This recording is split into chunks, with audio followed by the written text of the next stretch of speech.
Hello everyone, welcome to the Statera podcast. For this episode, I'm joined by Zana. Hello Zana. Hello, hi Adrian. It's great to have you on here. We've spoken about it for a fair few weeks now, and now we get the chance to do it. So thanks very much for being on it. Thank you so much for inviting me. I'm excited.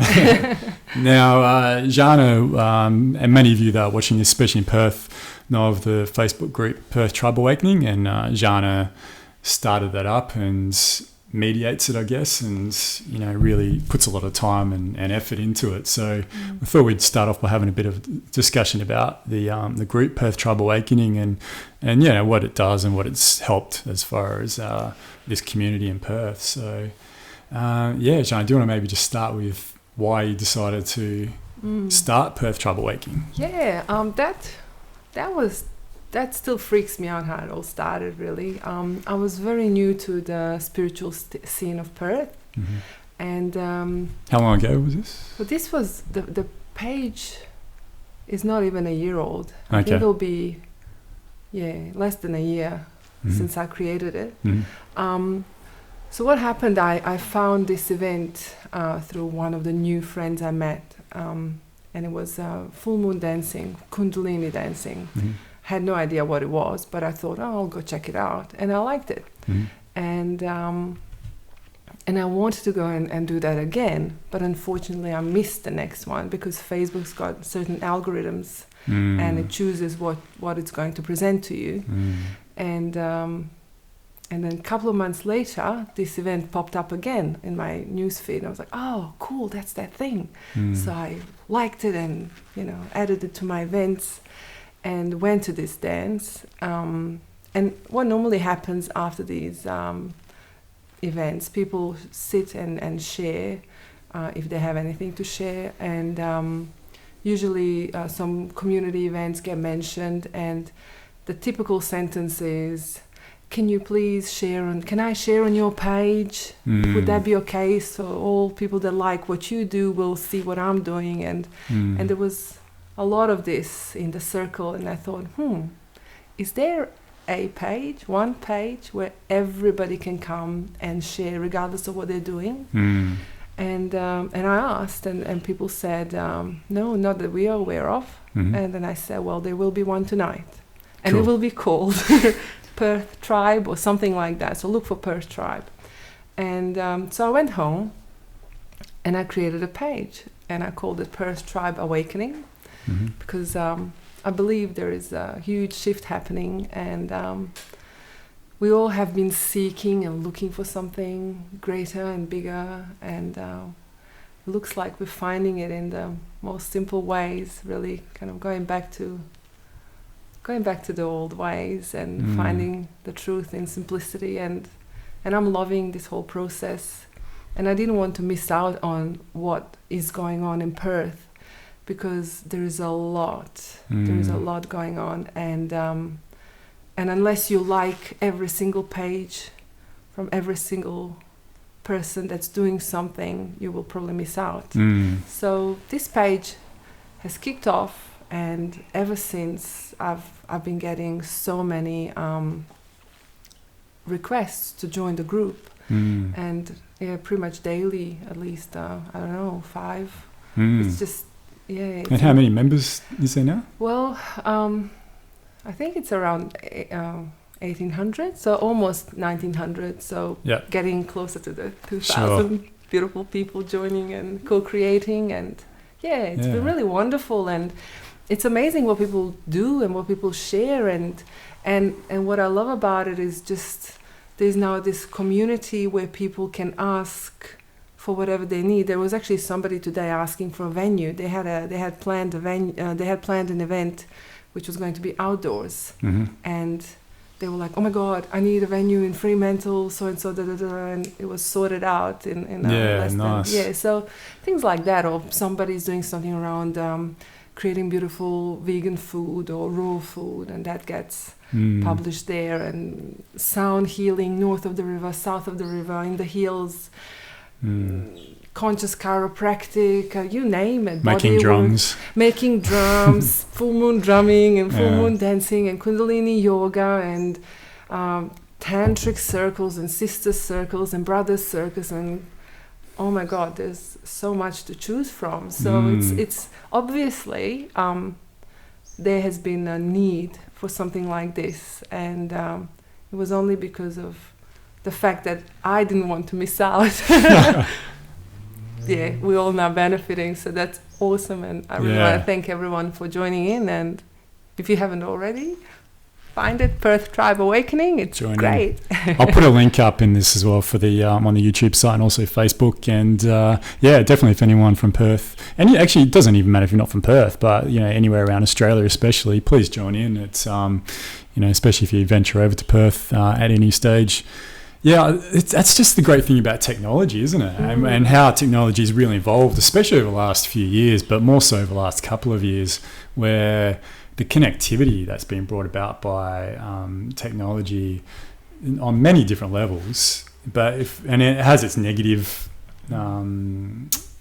points about it as well. But I believe there's far more positive, especially when it comes to community building.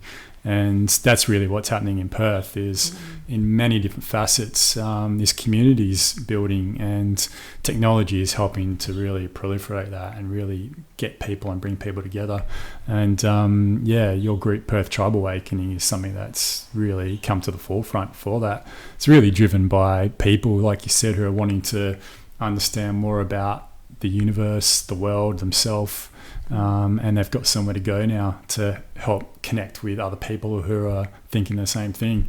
And I just find it interesting you have the word awakening in there as well. So can you maybe have a bit of a chat about that and the awakening aspect of the name and what's going on in Perth? Well, I felt it was in 2013 that I went to a retreat and down south, and it was quite amazing. And it felt like I woke up, and ever since I've been seeking for different ways of staying in this light and in this knowledge, and seeking community that's going to support my growth and help me to consolidate this new found state of being,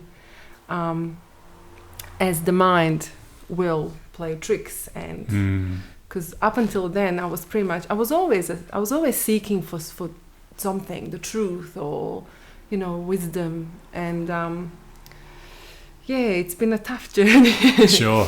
It is though, isn't it? It's not easy. No, it's not easy. You get lost. There is a religion, there is these gurus, there is self-help books, and there's people who just, I come from an atheist country. I was brought up as an atheist. So, believing in anything but science, I thought was a thing of a caveman, from the past. This is what people use. Yeah. Exactly. So, we don't do that anymore. Yeah.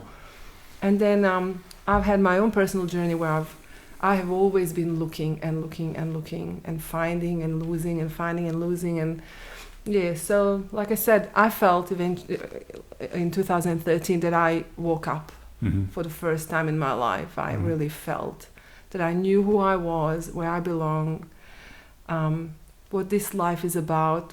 And I saw things, and it was amazing. And I just wanted to continue looking for that, and this is why I created this page. And you say my page, and I always like to emphasize that this is not I don't feel it as my page. It is a page. That's probably the wrong choice of words for me to say my. It definitely seems more like a collective effort. It is a collective effort, and this is why I love it. I do spend a lot of time looking after it, and in that way it is mine. I look after it and I love it, and I make sure that there's no spammers posting stupid things. I was quite surprised, actually. Sure. Some people like, don't you have other things to do with it? People like to spam. So anyways, and the best thing about it, there are people who have something to offer. Yeah. So they create these events, and I don't know, meditations on the beach and yoga on the beach and walking meditation and this, that, and the other. And there are people who are seeking, looking for something to do and to help themselves. And I think all of us, even those that are actually providing some sort of service to the community, are also looking for something and needing some sort of place where they're going to find nourishment for their own growth. And that's the awakening right there, I believe, is that constant want from people, from individuals, to keep learning and keep understanding as well. And 2013, like, I agree with you, something definitely happened. And you can even look back, you know, everyone spoke about that Mayan calendar, the 21st of December 2012. And, you know, some people looked at it as the end of the world. Others looked at it as just a change or a shift. The more I look back on it now, I think that quite possibly something occurred on that date, 21st of December 2012, where something shifted. Because 2013 for a lot of people was a life-defining year. And a lot of people went through a lot, and in Perth especially, they really did. And looking back at it now, it's like 2015, I was like, wow, yeah, 2013 was a big year. That was like an awakening year for a lot of people that I know. Yourself, myself. I never thought of it that way, but you're right, actually. It has been. And I've been thinking about the whole 2012 and what really happened. In all honesty, I wasn't really looking too much into it back then. Sure. I knew about it, but it wasn't really resonating with me, or like, okay, cool. Yeah. Yet another end of the world. You know? Add it to the list, yeah. But from my past experience, having been through war and life-changing situations such as war and becoming a refugee, I learned not to worry about these things unless they do happen. Sure. Yeah. So for as long as you are in a situation of peace and abundance, enjoy it. Yeah. Once that is gone, then you deal with whatever is presented. So usually end of the world events don't faze me that much. Sure. But looking back, you're right. Actually, things have changed, and more and more people are looking and finding, and just because it has become, it's not enough. We've been living for decades now, looking for some sort of gratification from technology, from things, and we acquire more and more, and we need to look good and all these things, but it just leaves us empty. Yeah, discontent. And we all just, and technology can be a beautiful friend and can also be a horrible master, because it can disconnect you from the people, and you have this this illusion that you are connected, but when actually you are lonely and you are fully disconnected, but you kind of know what's going on, and that's all there is. It's an illusion. So you really need to kind of break through that and connect with real people and real events and do things and create things and step out and sit under the trees and go to the beach and go for a swim, and there's just so much beauty around us, and this whole life is just such an amazing gift.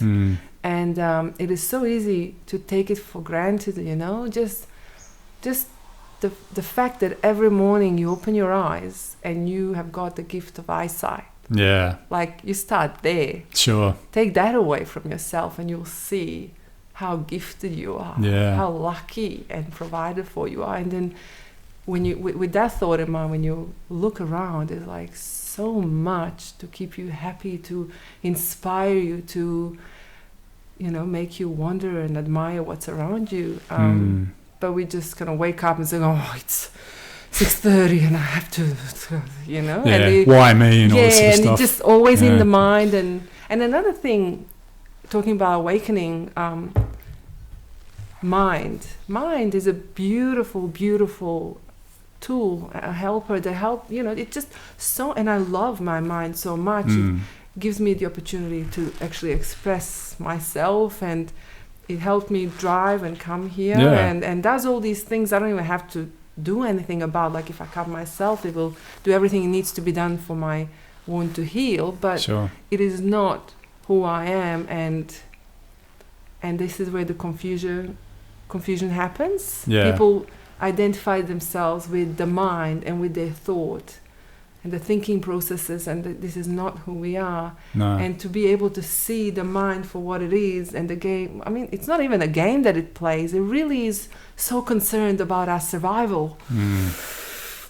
And with this connection that is everywhere in the society, in the modern society, it's really freaking out. Sure. And I think we probably had to come to this point to actually realize, break through, because you have to hit that bottom to rise up, you know, and look for something else. So therefore, awakening, waking up, and seeing and creating and creating something new.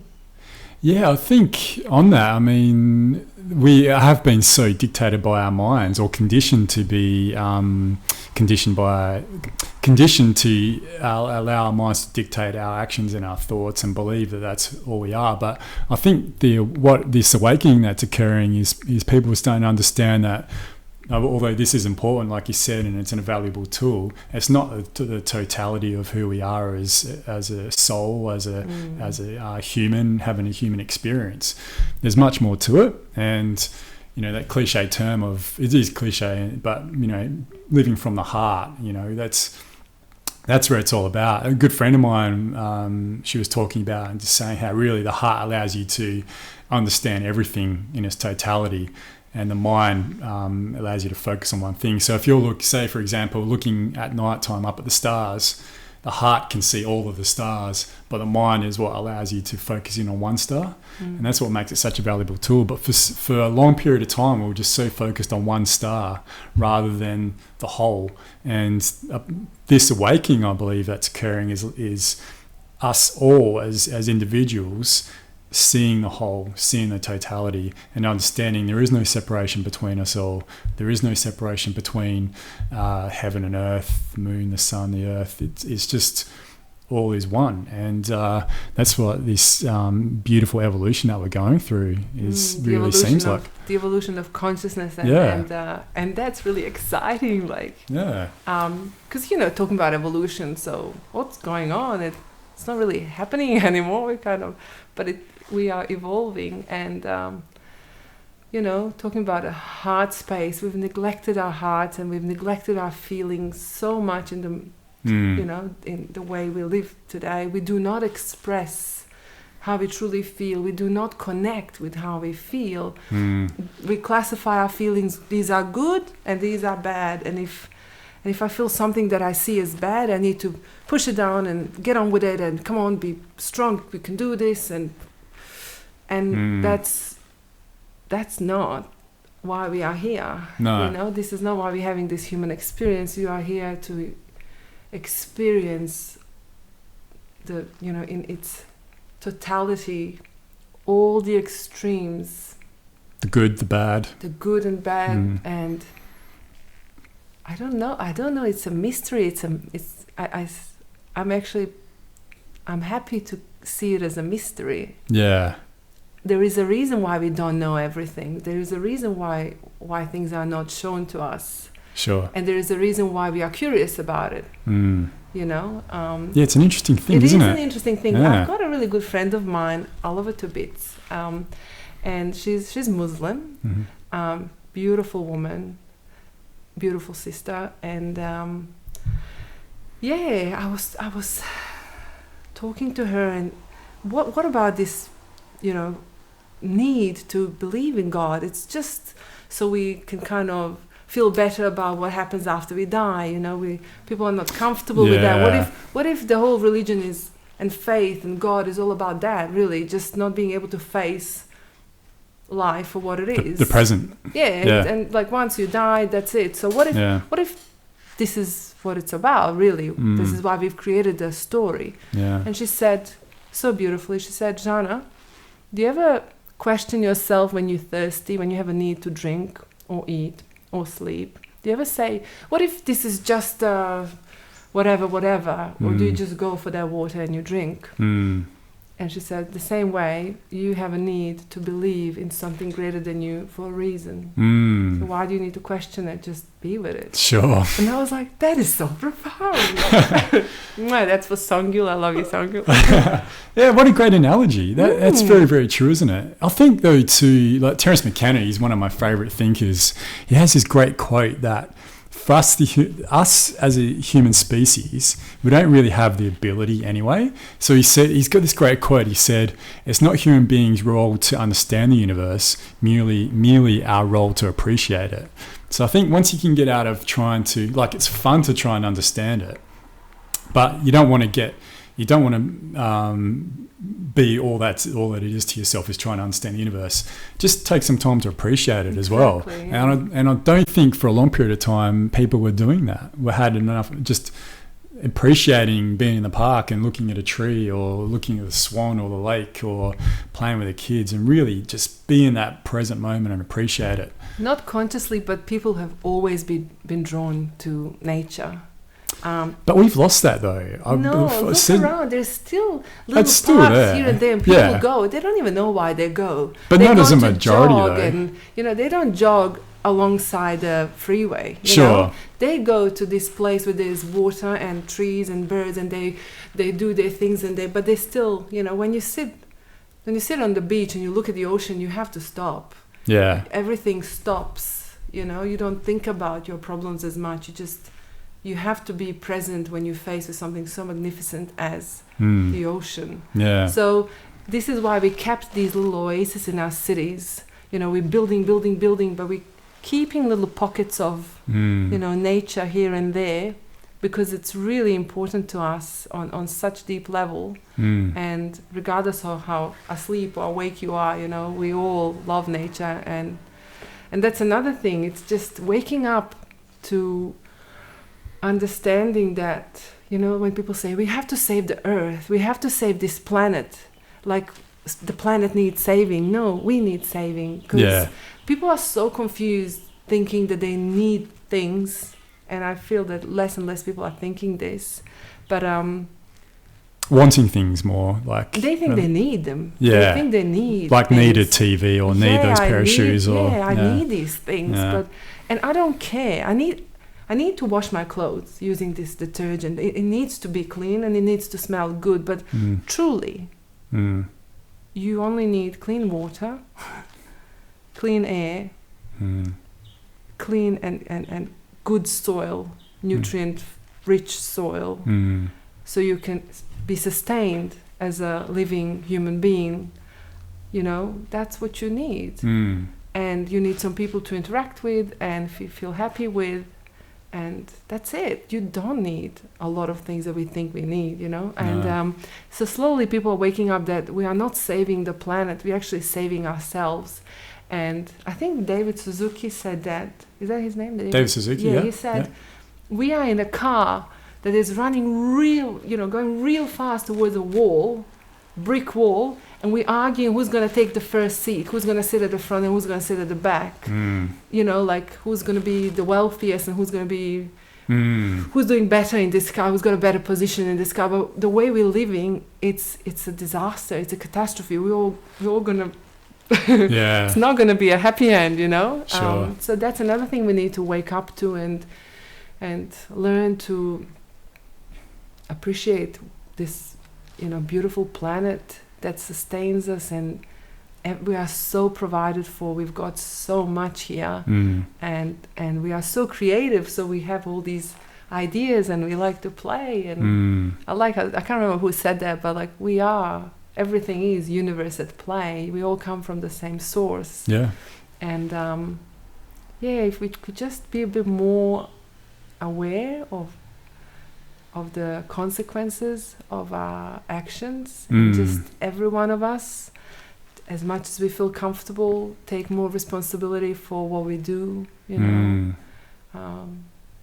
that would be awesome.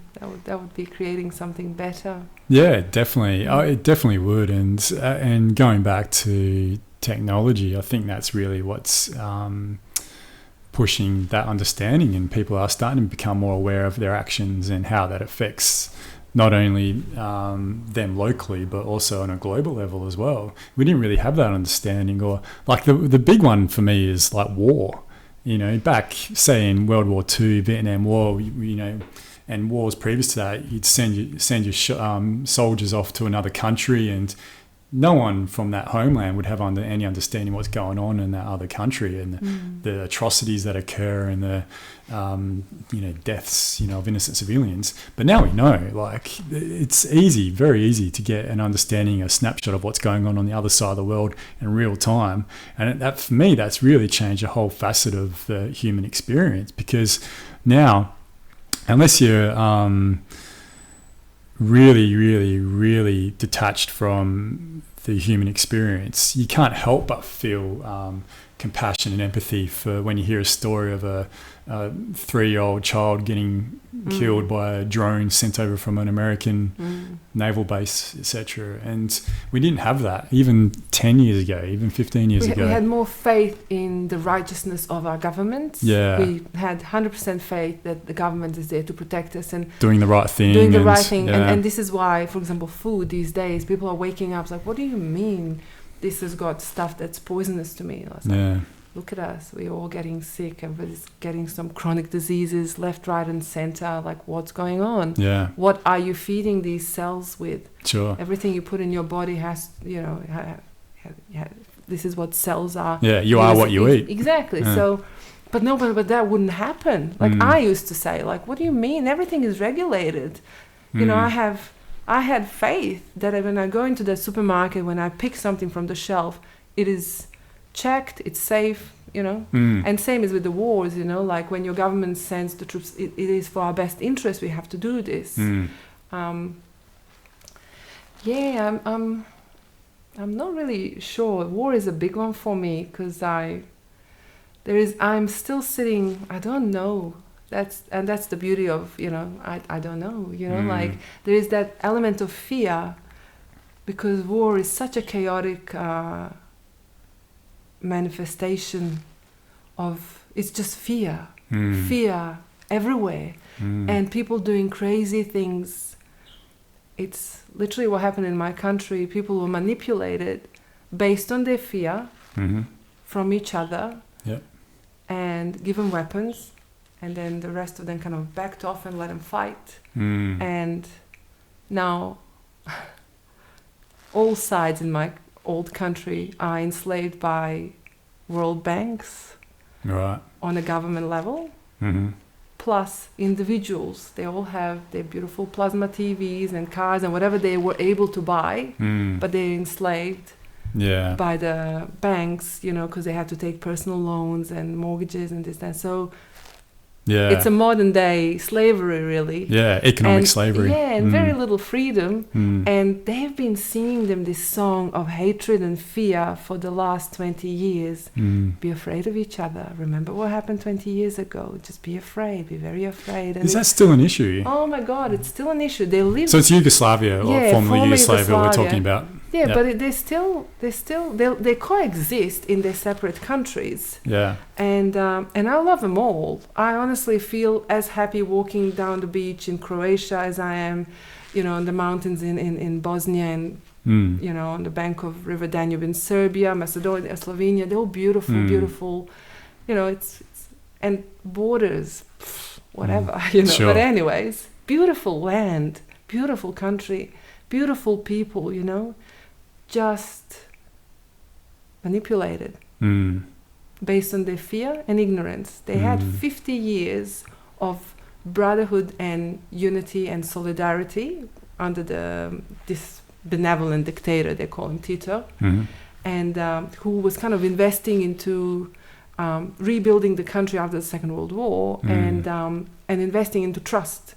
We got to love each other. We're all brothers and sisters. Don't worry about your nationality and all that. We all one, and let's do this. And so there was a great investment into trust, love, trust, unity. Getting rid of fear. Yeah. And it was beautiful. But then fear is a nasty player, you know. So and it can easily be, and that's why I say, like, even for myself, war is a really interesting thing, because fear changes things, changes the way you think. The mind really pops up and says, hold on, Faith, hold on, all that beautiful thing you've known and experienced, we've got to survive here, I'm taking over. Right. And I think this is what I think happens.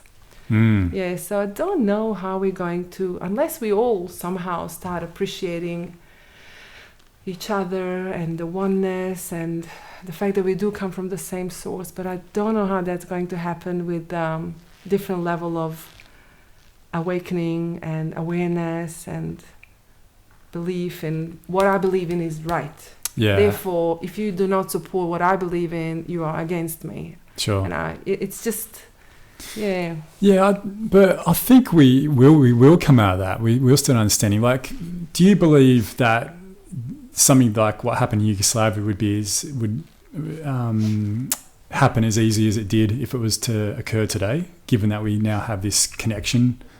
I look at it and we look at what's happening in Iraq, but that wasn't so much a civil thing. That was like a foreign power coming over all the time. But that use of fear, I think, is going to become less and less applicable. Like, it won't be able to be used as much. Maybe it will take another 50 years or 100 years. I hope you're right, because this is, as you know, it doesn't sound optimistic for me, but as a human being, at this level of awareness, that is a big unknown for me. I don't know. I have been, through my spiritual work, I have learned that there is beauty in everything. And that even though humans seem to be really effing it up big time, and doing a lot of good though as well. Yeah, apparently we are pretty cool. We are awesome, because I thought it would be so nice if there was no people, just let the planet be, and all these species, these animals and plants coexisting and keeping everything in balance. Like, look what we're doing. We're changing everything to our own detriment, not just other species, not just other animals and plants. Like, we have no regard and no, as species, as humanity, for life. Because that's the thing, it's only us who are at heart, and you, like you said, other animals as well and ecosystems, but the earth will be fine. The earth will be fine. It will keep going. Not only it will be fine, it will be beautiful. Think about it, I entertained that idea, but I kind of got this message that no, humans are beautiful, and there is a reason for all of this, and there's beauty in everything. Sure. Even in suffering, which I'm finding really hard to... That's a tough one to grasp, get your head around, isn't it? Yeah, definitely. I think there's lessons that can come out of suffering, but the actual being in suffering is a shitty, traumatic thing. But the lessons that come out of suffering are valuable. I think that's where the beauty is, rather than at that moment. But yeah, I mean, if human beings got such potential to create havoc and also create beauty, at the moment we seem to be we're teetering on the edge. We seem to be more slanted towards creating havoc on this earth, like destroying our rainforests, the oceans. But that also, of course, means we can actually, if we wanted to, create more beauty. It's not just like, it's that nature aspect of human beings and how we fit in with nature itself. Nature being external to us on an earthly realm. But I've got no doubt we can create abundance on this earth. We can create systems that allow all 7 billion people to thrive, not to have to worry about water and food and the necessities of life. We've got the ability to do that. If we've got the ability not to do it, also we have the ability to do it as well. We are pretty amazing creative beings. We are, yeah. And it's just that right now we're still not there 100%, we're still kind of rushing that way, more, gimme, must have, when actually it's more like undoing all that and don't need to have, just must be and appreciate what is and connect with what you can connect with, people and animals and plants and life and this amazing experience you've been given, just life. How amazing is life, But we take it for granted and then we get depressed about it because Sure. Yeah. But sometimes I think it's hardly even our fault. Like, we're born into this world and straight away, like, I think it was like this tidal wave of structures placed upon us right from birth, you know, that you're expected to be a certain way and do a certain thing, and it's not really in line with who we are and what we want as a human being. And there are ways to get out of that as well, and I think just by, like you said, connectivity is the main thing, I really think, and also really looking deep within and understanding what you really want. Like, do you really want to work this job where you're working 60 hours a week, or do you want to go and paint? Like, what do you want to do? And then just go do it. And I think definitely, I know more and more people are doing that. More and more people are doing what they feel is going to benefit them and their happiness, which that's where it all starts from. Once you start with the individual, yourself, so exciting, it expands Adrian. from there. Yeah. And it's so exciting to like be able to stop and say no, you know, like, because it's like we're on this treadmill, and at one point we were all going to university, well, at least my friends, and then at another point we were buying our first property, and now everyone's buying these like big houses, and my husband and I were about to go for that one as well, and now it's like, hold on, stop, you know, because that to me I see that as being a slave. Yeah, it is. Definitely. Because what am I paying for with my free time? Yeah. I'm paying to have an extra room. Yeah. So I can put all the stuff that I don't really need into that room. Yeah. Or an extra room that I need to clean and vacuum and sure.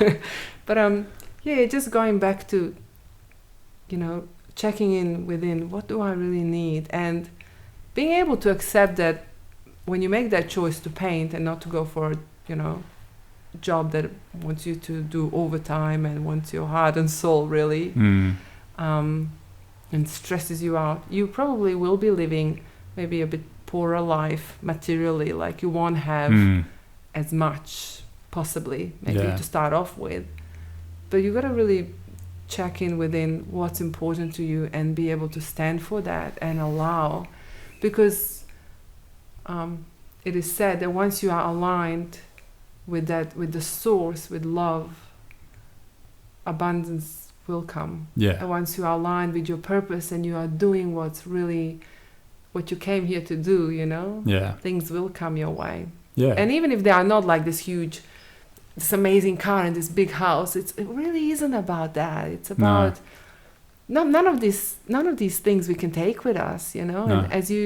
And I imagine, sometimes I think about a moment when you die, you know, and I imagine it being a very light moment when you are kind of leaving your body and you're just really appreciating that journey you had and just all these people you loved, and you see the smiles and you think of the blossoms and the flowers and maybe some butterfly or something. I don't know, just such a... You're not going to think, damn, I had a beautiful car and that house was freaking amazing. Yeah, those investment properties that I had. Yeah, I did my portfolio, man. It was awesome. That was so worth living for. Sure. Yeah, I really think it just comes down to either the material or experiences. So, like, if you and your husband wanted to buy a house that's going to mean another $200,000 in your mortgage, all well and good, but, you know, that think of the experiences you'll be missing out on in order just to pay for that, and the amount of extra hours you'll have to work. You know, it really it's not just like a linear influence or effect that it has. It's really, I've just had a huge mental blank, exponential. It is, you know, so yeah, you're on your deathbed. What are you thinking about? Thinking about the things you own or the experiences you've had in your life. Exactly. And give me the experiences, please. And I think what's happening more and more is more and more teenagers and people in their 20s, so like younger than you and I, they're not, and a lot of it's got to do financially anyway. In Perth, it's a real shitstorm trying to buy anything here anyway. But people are going for experiences more. Like there are definitely more and more people leaving their jobs and going back to university or just going traveling. That is happening more and more. And I'm so thankful for that. Like that we as a human species, if we are able to do that, if we are able to just experience rather than buy goods, can do it, because it means contentedness and happiness. That's right. Like I'm thanks to the work I've been doing, spiritual work and working on myself and waking up more and more, and because you don't wake up and now you're good, you know, like the shadows come in and the mind takes over, and it's such a intricate play, you know, and it's not an easy journey, but No. it's definitely worthwhile. And once you on that path, you can't go back, really. No, yeah, You exactly. simply Yeah. can't go back. Yeah. And now that I've been, you know, on that path, like I actually see my husband, like, and when we get busy, and there's moments when, you know, there's days when we don't have the time, because I was working full time, and I won't be anymore. But yeah, like we're just so busy. We're trying to plan a little bit of time where we can actually sit together and look into each other's eyes. And, you know, on that deathbed again, going back to that, I'm not going to think, oh shit, I wish I bought another house with him. Yeah. You know, you're going to miss the experiences and the interactions and what was created in that relationship, not really what you acquired. Yeah. It is not really about that. And hopefully people will be waking up more and more to this. Yeah.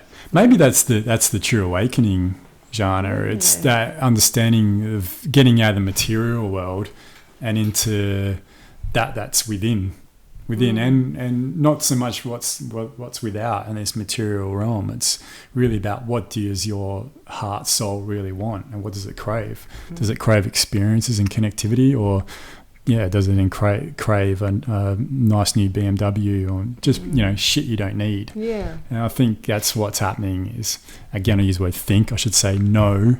That's what's happening, and it's on such a huge level.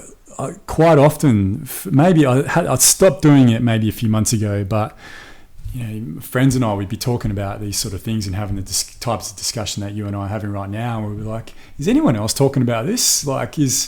And then all of a sudden there's 1,900 people on Perth Tribe Awakening. Exactly. You know, I've got my own Facebook thing. There's like 300 or 400 people, and there's all these groups, but that's just in Perth. But the same thing's going on in Adelaide and Sydney and Melbourne and Los Angeles and New York and London and all these cities around the world where everyone's like having these conversations, a lot of it facilitated by the internet, and really thinking, hang on, wow, that person's got this perspective on something and that person's got this perspective on something. Yeah, I'm going to take a bit of both and really bring it into my life. Yeah. And we're not just getting it from mass media anymore, No. or what the government are telling us, which is pretty much one and the same thing. We're very autonomous. Technology has allowed us to be a lot more autonomous in our understanding and knowledge of the world. It's mind-blowing to me that a lot of things we talk about today is what people were talking about hundreds of years ago. Yeah. It's not new. Yeah. And what I see technology is doing is actually it's allowing us to see that you're not the odd one in your family. You're not the odd one in your community. There's a lot of I'm odd definitely ones. the odd one in my family, Zana, Yeah. believe me. But like, there's a lot of, you know, now because God bless them. yeah, well, once you're the odd one, you tend to feel isolated. But thanks You could do. Thanks to you know, internet, you actually know there's a lot more odd ones everywhere around. It's like, whoa, there's my new family, you know. So definitely you can be creative with them, and you can do things, and they don't think you're odd. They actually think you're onto it, like, you know, doing the right thing, and it's just, to me, it's amazing. But again, you know, Rumi stuff that man was talking about, I don't even know when he lived exactly, but so long ago, is still BC, wasn't it? I'm pretty sure. I don't want to say because I don't know 100%, but it's just mind-blowing. You know, it's stuff we're talking about now. We're just kind of discovering. And what I love also is, you know, looking at these tribal shamans, and, you know, what we used to look at and think, oh, that is so primitive, you know. We in Europe, we have figured it out. We can do all these things. We're at the point of civilization. We are so civilized, right? And now we're actually going back to those tribes that say, hold on, we really messed it up. We are unwell mentally. Everything is suffering. It's all falling apart. Actually, a lot of us are still not even seeing it. Yeah. But a number of us are seeing it and are connecting with the old wisdom and what's been there and has persisted, and it's like, wow. Yeah. And realizing that's the authenticity, that's the real, it's not the guardians working. of the truth and and it's not working like 50, 60 hours a week, and it's not, it's those, exactly. I used to think they were primitive as well. Like, what are they doing with their potions and stews, and is that, but why do they still live like that? Yeah, come on, they can't be civilized, surely. And for a long, long period of time, colonialization. I'm studying sociology as well and anthropology at university, and so I've learned a lot about colonialization from European colonialization and what it did to the Americas and into Australia. And God, but I guess you can hardly blame the people at the time. They were just doing what they thought was correct and right. But now we know that wasn't correct and right. That there's no, there isn't even any questioning anymore. We now are starting to really understand. There's lots of benefits to Western society, though. I think we both agree on that. But there's also a lot of pitfalls to it as well.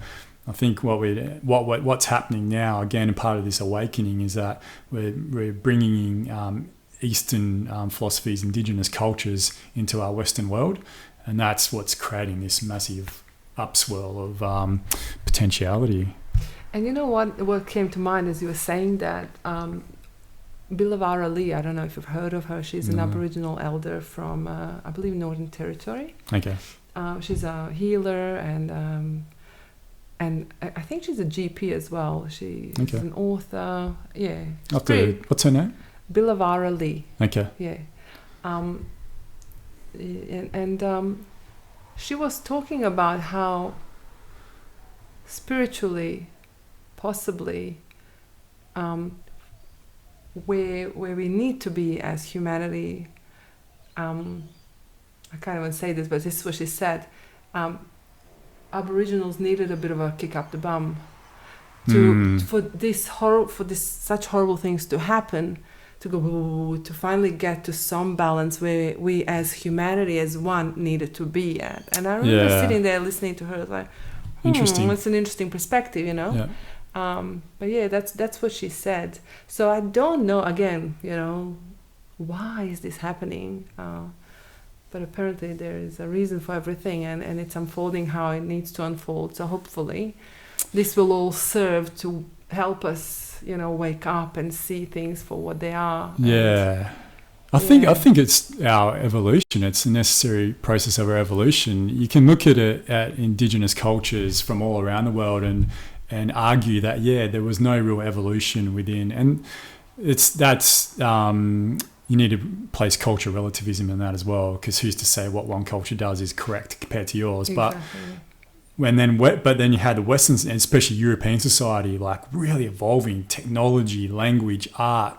It was really coming up, and it's like now the two are really starting to merge and create this whole new dynamic amongst the human civilization. I think that's probably what she meant. Yeah, exactly. I believe so too. Yeah. If we keep going with this technology and like more and no regard for nature, no regard for all these things, we can't go indefinitely unless we wake up. We'll end up destroying something. Exactly. We'll destroying ourselves, our own natural habitat. Really, that's what we're doing successfully, unfortunately.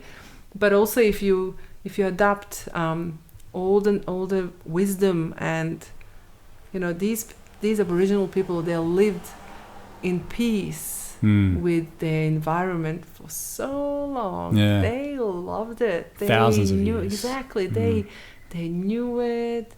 They knew the spirit. They knew how to survive.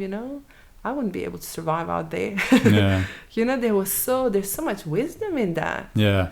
That to me is amazing. Much easier than playing with your iPhone or whatever. Yeah, sure. Much harder, I wanted to say, but much more challenging.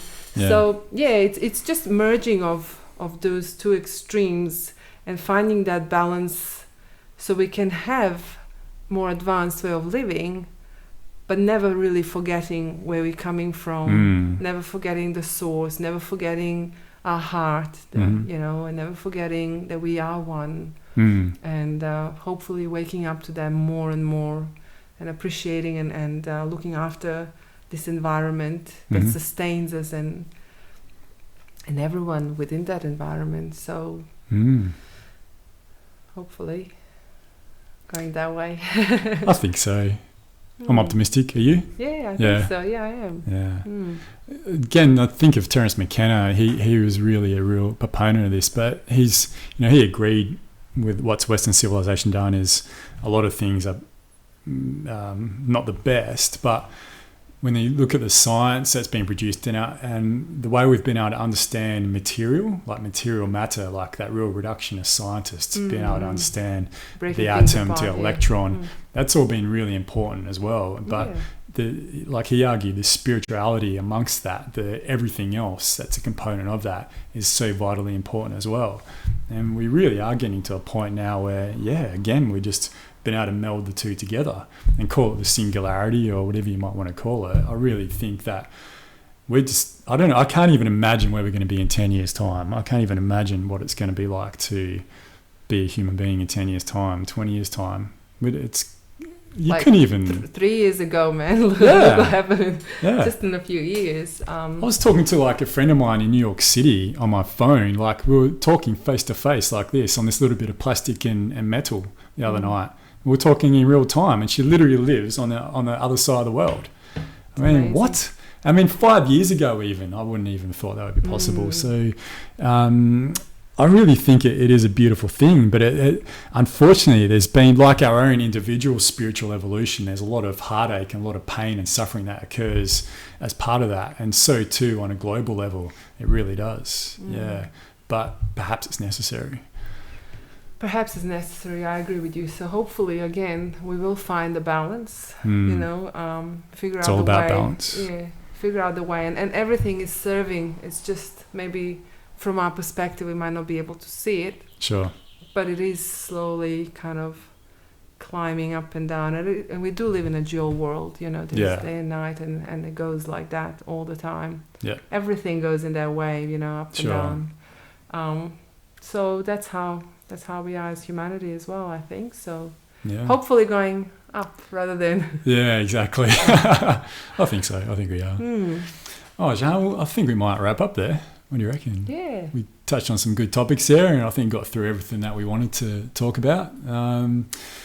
The Perth Tribe Awakening Facebook group. So best way for people to find that is just through Facebook and type it in. Or that's right. Look it up and send a request. Sure. And I will be more than happy to just say approve. Zana will sort you out. Unless you look suspect, and then she might not. Don't spam, all right? But seriously, whoever is interested in posting anything, really, like some amazing movies you come across or some event you're creating or you've heard something is going on. A lot of times I'm actually just posting and sharing things that even some people that don't post it on the page. Yeah. I see, for example, I might see you going to a really interesting event. I was like, oh, I'm going to share this event and let people know about it. Yeah, cool. So it is a nice service to people who might resonate with this, just to share and let us all grow and let us all learn and find ourselves in its broadest terms, really, allowing just many facets of this life to come into play. So it's a fantastic thing. Yeah. All right. Well, we'll finish there, and would love to have you back on again sometime. Thank you. Thanks, Adrian, and thanks everyone for watching. Yeah, thank you very much, guys. And any questions or any queries, please just write in, or please have a look at the Perth Tribe Awakening Facebook group. Of course, also anyone watching this, there's a Statera podcast Facebook group as well. You can come and check that out. And until next time, thanks very much, and we'll see you later. Peace. Thank you, Zana. We did it. Well done. Woo! We did. See, wasn't that hard? It was pretty harmless.